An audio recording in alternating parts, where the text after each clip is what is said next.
دیوالی کا تہوار چل رہا ہے ہمارے غیر مسلم بھائیوں کا. کل سے برابر میرے پاس واٹس ایپ پر میسج آ رہے ہیں, مولوی صاحب دیوالی کی مٹھائی کھانی چاہیے کہ نہیں کھانی چاہیے,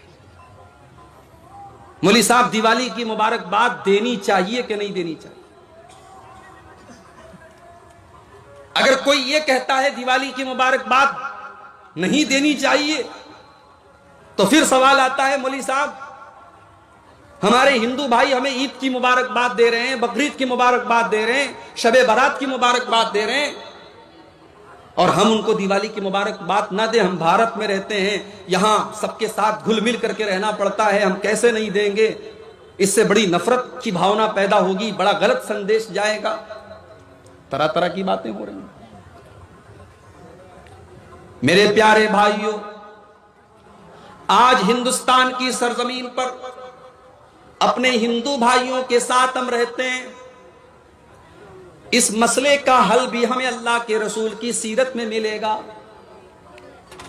کیونکہ اللہ نے فرما دیا لَقَدْ كَانَ لَكُمْ فِي رَسُولِ اللَّهِ أُسْوَةٌ حَسَنَةٌ, میرا نبی تمہارے لیے نمونہ ہے. ہم یہ غور کر کے دیکھیں گے, ہمارے نبی بھی تو مکہ کی سرزمین پہ غیر مسلموں کے ساتھ رہتے تھے, ہمارے نبی بھی مشرکوں کے ساتھ رہتے تھے. ہمارے نبی نے کیا کبھی ان کو کسی تہوار کی مبارکباد دی؟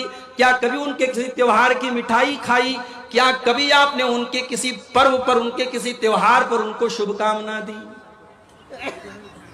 جب ہم نبی کی سیرت اٹھا کے دیکھتے ہیں پتہ یہ چلتا ہے اللہ کے نبی جب مکہ میں غیر مسلموں کے ساتھ رہتے تھے, آپ ان کے سکھ دکھ میں ان کے کام آتے تھے, ان کی پریشانیوں کو دور کرتے تھے, ان کے ساتھ اچھا سلوک کرتے تھے. مگر جب مسئلہ اسلام کا آ جاتا تھا, مگر جب مسئلہ توحید کا آ جاتا تھا, مگر جب مسئلہ ایمان کا آ جاتا تھا, اللہ کے نبی کوئی کمپرومائز نہیں کرتے تھے. ایک بار مکہ کے مشرکین آپ کے پاس آئے, کہنے لگے اے محمد چھوڑو یہ نفرت کی باتیں, تم کہتے ہو ایک اللہ کی عبادت کرو, ہم کہتے ہیں 360 بتوں کی عبادت کرو. چلو ہم ایک سمجھوتا کر لیتے ہیں, ایک دن تم ہمارے معبود کی عبادت کرو, ایک دن ہم تمہارے معبود کی عبادت کریں گے. ایک دن ہم بھی لا الہ الا اللہ پڑھ لیتے ہیں, اور ایک دن تم بھی ہمارے لات کے سامنے, ہمارے حبل کے سامنے, ہمارے عزا کے سامنے تم سجدہ کرنا شروع کر دو. اے محمد آؤ سمجھوتا کر لیتے ہیں, تم ہمارے معبودوں کی عبادت کرو, ہم تمہارے معبود کی عبادت کرتے ہیں.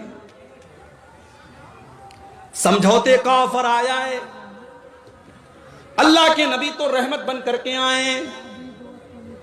آپ تو چاہتے ہیں کہ دنیا میں شانتی ہو جائے, مگر میرے پیارے بھائیوں شانتی کا مطلب یہ نہیں ہے ہم ایمان کو چھوڑ دیں, ہم توحید کو چھوڑ دیں, ہم اپنی بنیادوں کو چھوڑ دیں.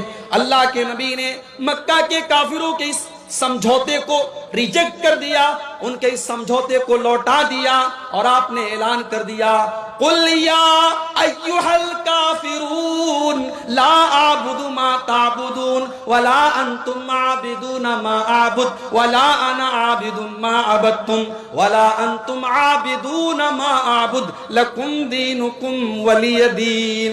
اے کافرو, تم جس کی پوجا کرتے ہو اس کی میں پوجا نہیں کر سکتا, اور جس کی میں عبادت کرتا ہوں اس کی تم عبادت نہیں کر سکتے. لکم دینکم ولی دین, تمہارا دین تمہارے ساتھ ہے, ہمارا دین ہمارے ساتھ ہے. ہم تمہارے ساتھ مانوتا کا سلوک کریں گے, ہم تمہارے ساتھ اچھا سلوک کریں گے, ہم بھلائی کا کام کریں گے, مگر تمہارے شرک کے کام میں تمہارا سہیوگ نہیں کریں گے, تمہارے شرک کے کام میں ہم تمہاری مدد نہیں کریں گے.